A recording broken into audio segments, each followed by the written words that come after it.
ప్రతి పేదవారి కళ సొంత గ్రామం. ఆ కళను నిజం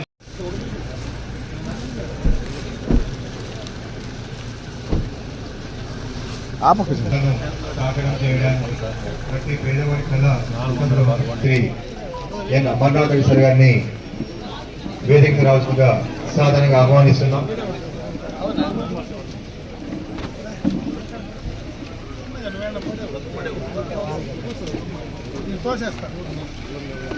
గౌరవ శాసనసభ్యుల వారిని సాధారణంగా వేదికలకి ఆహ్వానిస్తున్నాం. ఏఎంసీ చైర్మన్ పలందరి వారిని. ఈరోజు దాదాపు 400 పైన ఇండ్లు యూడిఏ కింద, యుఎల్బి కింద, అంటే అర్బన్ డెవలప్మెంట్ అథారిటీ కింద, అర్బన్ లోకల్ బాడీ కింద శాంక్షన్ అయ్యి ఈరోజు మనం ఆ శాంక్షన్ కాపీని పంపిణీ చేసుకుంటున్నాం. ఆ సందర్భంలో వేదిక పడినటువంటి అధికారులు, కూటమి పార్టీలకు సంబంధించినటువంటి నాయకులు, ముఖ్యంగా ఈ కార్యక్రమంలో భాగస్వాములైనటువంటి లబ్ధిదారులు, సోదరిమణులందరికీ కూడా నా హృదయపూర్వక నమస్కారం. గత 5 సంవత్సరాల్లో గత ప్రభుత్వంలో, ఎందుకంటే ఎప్పుడు కూడా రాజకీయాల్లో ప్రభుత్వాలు మారుతూ ఉంటాయి. పేదోళ్లకు ప్రభుత్వం ఇల్లు ఇస్తుంది. ఆ ఇచ్చినటువంటి ఇల్లు అతను కొంతవరకు కట్టుకొని ప్రభుత్వం మారిన తర్వాత మళ్ళీ నిలిచిపోతుంది. నిలిచిపోయిన తర్వాత ప్రభుత్వాలు ఏదైనా కానీ పేదవాడికి ఇచ్చినటువంటి ఇల్లు ఖచ్చితంగా పూర్తి చేయించాల్సినటువంటి బాధ్యత ఏ ప్రభుత్వం అధికారంలోకి వచ్చినా ఆ ప్రభుత్వానికి ఉంది. అయితే దీనికి భిన్నంగా 2014-19 మధ్య శాంక్షన్ అయినటువంటి ఇండ్లు చాలా ఉన్నాయి. ఆ ఇండ్లకు 1924లో అధికారంలో ఉన్నటువంటి వైఎస్ఆర్ కాంగ్రెస్ పార్టీ ప్రభుత్వం 5 సంవత్సరాలు ఒక్క పైసా కూడా బిల్లులు ఇవ్వకుండా ఎక్కడికక్కడే ఫౌండేషన్ లెవెల్లోనో, స్లాబ్ లెవెల్లోనో పూర్తయితే దాన్ని పూర్తి చేసుకోవడానికి అవకాశం లేకుండా నిలిచిపోయాయి. అయితే కూటమి ప్రభుత్వం అధికారంలోకి వచ్చిన తర్వాత ఈ రోజు జగనన్న ఇండ్లని ఏదైతే కొన్ని ఇండ్లు దారులు లేకుండానో, బయటనో, ఊరు బయటనో కట్టేశారో, దాన్ని కొంతమంది కట్టేసిన తర్వాత వాళ్లకు బిల్లులు రావేమని భయపడతా ఉంటే మొట్టమొదటగా చంద్రబాబు నాయుడు గారు రాజకీయాలతో సంబంధం లేకుండా వారికంతా బిల్లులు ఇచ్చింది మాత్రం ఈ కూటమి ప్రభుత్వం, చంద్రబాబు నాయుడు గారు అని చెప్పి సందర్భంగా నేను తెలియజేసుకుంటున్నా. పెద్దవాళ్ళు ఇక్కడికి వచ్చినారు. నేను మిమ్మల్ని ఒకటే కోరుకుంటున్నా, త్వరితగతిన ఆ ఇండ్లు మీరు పూర్తి చేసుకునేటువంటి కార్యక్రమాన్ని చేయండి. అటు కేంద్ర రాష్ట్ర ప్రభుత్వాల నుంచి మనకు డబ్బులు వస్తాయి. అదే విధంగా ఈజీఎస్ లో ఏదైతే జాతీయ గ్రామీణ ఉపాధి పథకం కానీ, అదే విధంగా ఇంకొక 12,000, మరి అదే విధంగా స్వచ్ఛ కార్పొరేషన్ నుంచి ఇంకో 12,000 కానీ, అవన్నీ కూడా డబ్బులు మీకు సపరేట్ గా వస్తాయి. కాబట్టి త్వరితగతిన పూర్తి చేసుకోండి. ఇంకా ఎవరైనా పట్టణంలో మేము చేసుకుంటాము, మాకు అవకాశం ఉంది, మాకు ఇంటి జాగా ఉంది అని చెప్తే వారందరికీ కూడా ఇమీడియట్ గా 1 నెల 2 నెలల లోపలనే ఇండ్లు శాంక్షన్ చేసేదానికి అవకాశాలు ఉంటాయి. కాబట్టి వాటన్నిటినీ కూడా ఉపయోగించుకోమని చెప్పి ఈ సందర్భంగా మీ అందరి దృష్టికి తీసుకొస్తూ, మీరందరూ కూడా బాగా మంచి ఇల్లు కట్టుకొని బ్రహ్మాండంగా కూడా ఆ ఇంట్లో సుఖంగా మీ కుటుంబంతో ఉండాలని చెప్పి మనస్ఫూర్తిగా కూడా కోరుకుంటూ సెలవు తీసుకుంటున్నాను. జై హింద్. వచ్చినటువంటి మన ప్రియతమ నేత, మన ఎమ్మెల్యే గారు అమర్నాథ్ రెడ్డి గారికి, అదేవిధంగా భాస్కర్ అన్న గారికి, Janasena market committee vice chairman గారికి, అదేవిధంగా స్టేట్ డైరెక్టర్ అయినటువంటి సుబ్రహ్మణ్యం గౌడ్ గారికి, అదేవిధంగా మున్సిపల్ కమిషనర్ గారికి, అదేవిధంగా మన హౌసింగ్ డిఈ గారికి అందరికీ నా నమస్కారాలు. ప్రెస్కి నా నమస్కారాలు. ఇచ్చట ఎవరైతే లబ్ధిదారు ఉన్నారో వాళ్ళకందరికీ మరోసారి ధన్యవాదాలు. చాలా రోజుల తర్వాత, అంటే 1.5 సంవత్సరం తర్వాత మనకు మన ఎమ్మెల్యే గారి చొరవతో మనకు మొత్తం కాన్స్టిట్యున్సీకి గాను ఈ ప్రధానమంత్రి ఆవాస్ యోజన కింద హౌసింగ్స్ కార్యక్రమానికి 108 మంది లబ్ధిదారులకి ఈ యొక్క స్కీమ్ అందజేస్తున్నారు. అదేవిధంగా బైడపల్లి, గంగవరము, పెద్ద పంజాని రూరల్ మండలం వారిక్కడ వచ్చినటువంటి ఎవరైతే ఇండ్లు జాగా ఉండి, అంటే వాళ్ళ సొంత జాగాలో ఇండ్లు కట్టుకునేదానికి ఎవరికైతే అవకాశం ఉందో వాళ్ళందరూ. దీంట్లో ఏమంటే మనకు సెంట్రల్ గవర్నమెంట్ 1,50,000 రూపాయలు వీళ్ళకి ఇస్తుంది, స్టేట్ గవర్నమెంట్ 1 లక్ష రూపాయలు ఇస్తుంది, మొత్తం 2,50,000 రూపాయలు వీళ్ళకి విడతల వారీగా. జై చంద్రబాబు నాయుడు గారు, జై. తదుపరిగా శ్రీ సుబ్రహ్మణ్యం గౌడ గారు, స్టేట్ కురుబా కార్పొరేషన్ డైరెక్టర్ గారిని మాట్లాడుతూ. సభకు నమస్కారం. ముఖ్యంగా ఈ హౌసింగ్ పట్టా ఇది ధృవపత్రాలు ఇచ్చేదానికి వచ్చిన మన ముఖ్య నాయకుడు, మన ప్రియతమ నాయకుడు, గౌరవనీయులు పెద్దలు అమరన్న గారికి, అదేవిధంగా నాయకులకు పేరు పేరున ధన్యవాదాలు. ముఖ్యంగా మనం గవర్నమెంట్ వచ్చి 18 ఏళ్ళైంది. అదేవిధంగా మన కాన్స్టిట్యున్సీ వైజ్ అమరన్న గారి ఆధ్వర్యంలో 450 హౌసింగ్ బెనిఫిట్స్ వచ్చినాయి.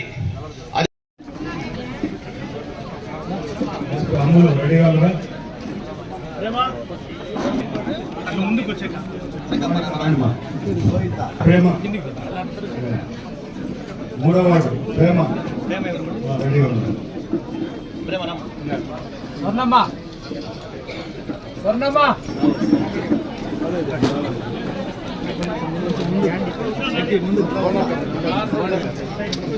మీరు అడ్డం జరగండి. కవిత ఇక్కడ కవిత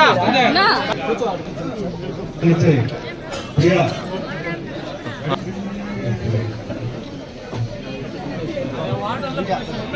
పరమాత్మ రేఖ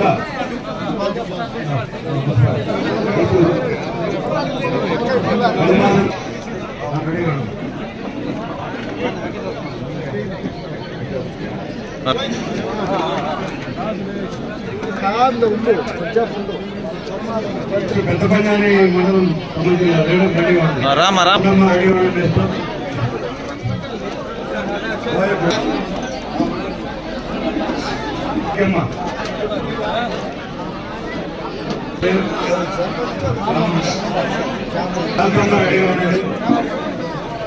ధనలక్ష్మి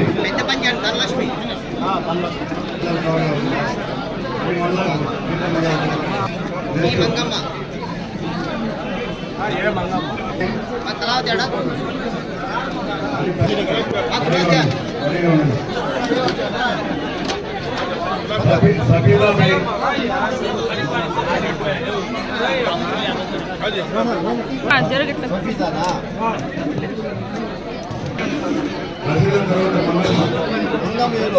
హరికల గణేష్ రాజు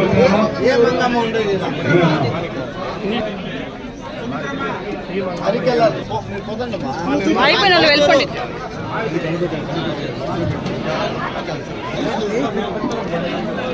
భరతుడు అంజలి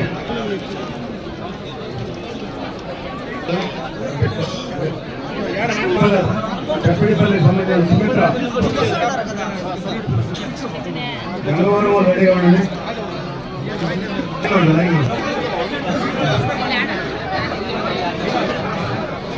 ఏదప్పట్ల కృష్ణవేణి రెడీగా ఉండమ్మా. ఏదప్పట్ల రాజారావు కృష్ణవేణి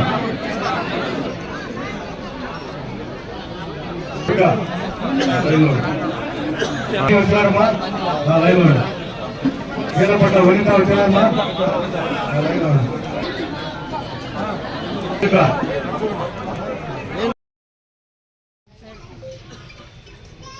రాష్ట్రం మొత్తం కూడా ఎన్నికలు అయిపోయిన తర్వాత అందరికీ కూడా శాశ్వత గృహాలు ఇవ్వాలని మనం అన్ని కూడా అప్లోడ్ చేశాం.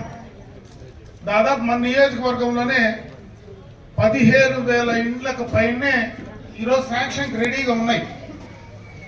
అయితే ఈ ప్రత్యేకమైనటువంటి ఈరోజు మనం ఇచ్చేటువంటి ఈ ఇండ్లు అటు కేంద్ర రాష్ట్ర ప్రభుత్వాల నుంచి దాదాపు 2,89,000 ఈరోజు లబ్ధానికి ఇచ్చే కార్యక్రమాన్ని మనం ఇప్పుడు చేయబోతా ఉన్నాం. ఇది మన అదృష్టం. రాష్ట్రం మొత్తం కూడా పలమనేరు నియోజకవర్గానికే మనకు అవకాశం దొరికింది. రాష్ట్రంలో ఇంకే నియోజకవర్గంలో కూడా కొత్త ఇళ్ళు రావాలి.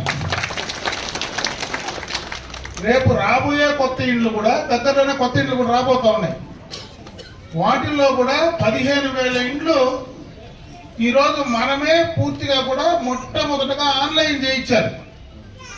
ఆ చేసిన దాంట్లో కూడా ఎక్కువ బాధ్యత తీసుకున్నది ఈరోజు ఎవరైతే వేదిక పైనటువంటి పార్టీకి సంబంధించినటువంటి నాయకులు ఉన్నారో, అధ్యక్షులు కానీ ఆ రోజు జనరల్ సెక్రటరీలు కానీ, ఖచ్చితంగా వాళ్ళని బలవంతం పెట్టి ప్రతి ఇల్లు కూడా ఐడెంటిఫై చేసి చేయమని చెప్పాం. కాబట్టి ఈరోజు అవన్నీ కూడా ఆన్లైన్ అయి రెడీగా శాంక్షన్ ఉన్నాయంటే అది పూర్తిగా కూడా చాలా నియోజకవర్గాల్లో చేయలేకపోయినా ఇక్కడ పూర్తి స్థాయిలో మనం చేసుకోగలిగాం.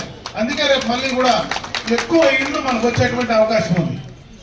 ఈరోజు అర్బన్ లో దాదాపు 108 ఇండ్లు వచ్చినాయి. ఎవరికైతే ఇంటి పట్టా ఉందో వాళ్ళందరికీ కూడా ఈరోజు ఇల్లు మొదటి విడతగా శాంక్షన్ చేశాం. అదే రూరల్ ఏరియాకు అర్బన్ ఏరియాకు కొంత తేడా ఉంది. ఈరోజు మన పలమనేరులో ప్రతి నెల మనం ఇళ్ళు శాంక్షన్ చేసుకోవడానికి అవకాశం ఉంది. ఈరోజు ఎవరైనా మిస్ అయినా ఆ మిస్ అయిన వాళ్ళు మళ్ళీ కూడా నాకు ఇంటి జాగా ఉంది, నాకు మళ్ళా నేను ఇల్లు కట్టుకుంటాను అని ఎవరైనా ముందుకు వస్తే ప్రతి నెలలో ఆ నెలలోనే మీకు శాంక్షన్ చేసి ఇచ్చేదానికి ఈరోజు మనకు వెసులుబాటు ఉంది. దాన్ని కూడా మీరు ఉపయోగించుకోమని చెప్పే సందర్భంగా మిమ్మల్ని కోరుకుంటున్నా. అదేవిధంగా మనకు ఏదైతే గంటావూరు కానీ గట్టూరు కానీ 2 కాలనీలు ఉన్నాయి, పాత కాలనీలు. ఆ పాత కాలనీల్లో కూడా చాలా ఇండ్లు ఎవరికో గతంలో ఇచ్చేసి వాళ్ళు అక్కడ లేనటువంటి వాళ్ళు, అక్కడ స్థానికంగా లేనటువంటి వాళ్ళు ఖాళీగా ఉండే జాగాలు దాదాపు 400 పైన ఉన్నాయి. అదేవిధంగా జగనన్న కాలనీ ఒక కాలనీ, కురప్పల దగ్గర ఒక కాలనీ స్టార్ట్ చేశారు. ఆ కాలనీలో కూడా చాలా మంది అక్కడ ఏదో పక్కన నీళ్లు వస్తే మునిగిపోతుందో లేదా దూరంగా ఉందో మాకు అక్కడ అవకాశం లేదని అక్కడ కూడా చాలా మంది కట్టుకోకుండా వదిలేసినటువంటి వాళ్ళు ఉన్నారు. వాటన్నిటినీ కూడా మళ్ళా మార్చి ఇవ్వడానికి అవకాశం ఉంది. ఆ రోజు ఎవరైతే నిజమైనటువంటి లబ్ధిదారులు లేకుండా ఇచ్చిన వాళ్ళకే ఇచ్చి ఉండే వాళ్ళకి ఇచ్చి పేదవాళ్లకు ఇవ్వలేక ఈ రోజు నిజంగా పట్టణంలో ఉండేటువంటి పేదవాళ్ళు ఎవరైనా మాకు అర్హత ఉంది, నాకు ఇల్లు కావాలంటే దాదాపు ఇంకా మనం 400 మందికి ఇంటి పట్టా ఇచ్చి మళ్ళా ఇల్లు శాంక్షన్ చేసేటువంటి అవకాశం ఈ రోజు పలమనేరులో పట్టణంలో ఉంది.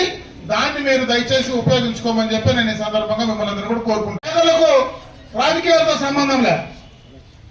ఈ రోజు ప్రభుత్వాలు అధికారంలో ఉన్నా, ప్రభుత్వాల అధికారాలు మారినా, పేదలకు ఇచ్చినటువంటి ఏ ప్రభుత్వం ఇచ్చినా పేదలకు చేరవలసింది ఇచ్చింది వాటికి పూర్తిగా అందించే బాధ్యత ఏ ప్రభుత్వం పైన ఉంది. అయితే దాన్ని మర్చిపోయింది మాత్రం జగన్మోహన్ రెడ్డి ప్రభుత్వం. దాన్ని మనసులో పెట్టుకొని పేదల కోసం చేసింది మాత్రం చంద్రబాబు నాయుడు గారి ప్రభుత్వం అని చెప్పే సందర్భంగా మరొకసారి చెప్తా ఉన్నా. ఇవన్నీ కూడా రాబోయే కాలంలో ఖచ్చితంగా ఈ యొక్క ఇండ్లకు సంబంధించి పూర్తి స్థాయిలో ఏదైతే ఆ రోజు చంద్రబాబు నాయుడు గారు మాట చెప్పారో, ఏదైతే ఆ రోజు రాష్ట్రం ఈ రోజు పూర్తిగా కూడా ఆర్థిక ఇబ్బందుల్లో ఉండిన ఆర్థిక ఇబ్బందులు ఉండడానికి కారణం 2019-24లో అధికారంలో ఉన్నటువంటి జగన్మోహన్ రెడ్డి తీసుకున్నటువంటి నిర్ణయాలు, ఆయన చేసినటువంటి ఆర్థిక విధ్వంసం వల్ల రాష్ట్రం పూర్తిగా కూడా అన్యాయమైపోయినటువంటి సమస్య మీ అందరికీ కూడా తెలుసు. ఎందుకంటే గడిచిన 5 సంవత్సరాల్లో వాళ్ళ అధికారంలో ఉన్నప్పుడు ఇష్టం వచ్చిన రీతిగా ఏదంటే అది చేసి విచ్చలవిడితనంగా చేసి రాష్ట్రాన్ని పూర్తిగా ఆర్థిక పరంగా నాశనం చేశారు. ఈ 18 నెలల్లో మళ్ళీ రాష్ట్రాన్ని నిలబెడతా ఉన్నారు. నిన్న కూడా మీరు చూసింటారు, చంద్రబాబు నాయుడు గారు వేల కోట్ల రూపాయలు, లక్ష కోట్ల రూపాయలు ఈ రోజు రాష్ట్రానికి పెట్టుబడులు వస్తూ ఉన్నాయి. గతంలో ఎవరైనా ఈ రాష్ట్రానికి పెట్టుబడులు పెట్టాలంటే భయపడేవాళ్ళు. అదే మన జిల్లాలోనే, ఉదాహరణకు మన జిల్లాలోనే అమర్ రాజా లాంటి 30,000 మందికి ఉపాధి కల్పించేటువంటి అమర్ రాజా ఇండస్ట్రీస్ ఈ జిల్లాలో పెట్టుబడులు పెట్టాలంటే మరి జగన్మోహన్ రెడ్డి గారి దౌర్జన్యాలకో వాళ్ళతో భయపడి తెలంగాణకు పాల్పిన సందర్భాలు ఉన్నాయి. ఈ రోజు భారతదేశం నుంచి, ప్రపంచ దేశాల నుంచి మళ్ళా ఈ రాష్ట్రానికి వస్తున్నాయంటే ఈ రోజు భారతదేశంలో వచ్చినటువంటి మొత్తం పెట్టుబడుల్లో 25% ఆంధ్ర రాష్ట్రానికే పెట్టుబడులు వస్తున్నాయంటే చంద్రబాబు నాయుడు గారి పైన నమ్మకంతో వస్తా ఉన్నాయి. పెట్టుబడులు వచ్చినాయంటే మనకు ఆదాయం పెరుగుతుంది. ఆదాయం పెరిగితే పేదలకు ఖర్చు పెట్టేదానికి అవకాశం ఉంటుంది. ఈ రోజు మనం ఇచ్చేటువంటి ఇండ్లు 2.5 లక్షలు ఇస్తే రేపు ఆదాయం పెరిగితే 3.5 లక్షలు ఇవ్వచ్చు. అందుకనే పెట్టుబడుల కోసం ఈ రోజు ఈ రాష్ట్రం ప్రయత్నం చేస్తా ఉంది. మళ్ళా రాష్ట్ర ప్రభుత్వాన్ని గాడిలో పెడతా ఉంది. త్వరితగతిన అవన్నీ కార్యక్రమాలు పూర్తి చేస్తా ఉన్నాం. ఏదైనా చంద్రబాబు నాయుడు గారు గతంలో ఇచ్చినటువంటి మాట ప్రకారం మేము అధికారంలోకి వస్తే సూపర్ 6 పథకాన్ని మేము అమలు చేస్తానని చెప్పాడు. సంవత్సరం లోపలే ఆ సూపర్ 6 పథకాలన్నీ కూడా పేదలకు అందించాం. ఈ రోజు ఆయన చెప్పినటువంటి మాట ప్రకారం ఏవైతే మాట చెప్పారో అవన్నీ కూడా మాట నిలబెట్టుకొని వాళ్ళకి ఇచ్చినటువంటి సందర్భాన్ని ఇంత ఆర్థిక ఇబ్బందుల్లో ఇన్ని సమస్యల్లో కూడా వాటిని నిలబెట్టుకొని చేసేటువంటి ప్రయత్నం చేస్తా ఉన్నాం. ఈ రోజు కేంద్ర రాష్ట్ర ప్రభుత్వాల నుంచి పూర్తిగా కూడా శాశ్వత గృహ నిర్మాణ పథకాలకు ఆ కార్యక్రమాలన్నీ కూడా తీసుకుంటున్నామని చెప్పే సందర్భంగా తెలియజేసుకుంటున్నా. అదే విధంగా పట్టణంలో ఉండేటువంటి మౌలిక సదుపాయాల కోసం కూడా ఈ రోజు ఏ పట్టణంలో కూడా ఈ రోజు డబ్బులు ప్రభుత్వం నుంచి తీసుకొచ్చి పెట్టేటువంటి పరిస్థితి లేదు. అటువంటి సందర్భంలో పట్టణాల్లో కూడా డబ్బులు ఖర్చు పెట్టే దాంట్లోనే ఈ మధ్యనే దాదాపు 3.5 కోట్ల రూపాయలు దాదాపు రోడ్స్ కోసం కూడా ప్రత్యేకంగా ఈ యొక్క మున్సిపాలిటీకి శాంక్షన్ చేసి తీసుకురావడం జరిగింది. అది త్వరలోనే కూడా పూర్తి చేస్తాం. ఈ రోజు హంద్రీనేవాని మన పడమటి ప్రాంతాలకు తీసుకురాబోతా ఉన్నాం. రేపు సంవత్సరంలో పూర్తిగా మన నియోజకవర్గంలో రేపు ఈ సంవత్సరం ఆఖరి నాటికి లేదా రేపు సంవత్సరం లోపలనే పూర్తిగా ప్రతి ఇంటికి కూడా నీటి కొలాయిలు ఈరోజు ఏదైతే శుద్ధి చేసినటువంటి నీరు ప్రతి గ్రామంలో పట్టణంలో పూర్తి స్థాయిలో దాదాపు గండిపేట రిజర్వాయర్ నుంచి గండికోట రిజర్వాయర్ నుంచి నీళ్లు డైరెక్ట్ గా పంపింగ్ చేసి ప్రతి ఒక్కరికి ఇవ్వాలనేటువంటి ఆలోచనతో మన చిత్తూరు జిల్లాలో ఉండేటువంటి ఈ పడమటి ప్రాంతాల్లో ఉండే నియోజకవర్గాల కోసం దాదాపు 6,000 కోట్ల రూపాయలు ఖర్చు పెట్టబోతున్నాం. ఈ రోజు హంద్రీనేవా సాగునీటికి అదే విధంగా మనకు త్రాగునీటికి సంబంధించినటువంటి 2 ప్రధానమైనటువంటి కార్యక్రమాలు కూడా ఈ ప్రభుత్వం చేపట్టి పూర్తి చేసేటువంటి కార్యక్రమం చేయబోతా ఉన్నామని చెప్పి తెలియజేసుకుంటూ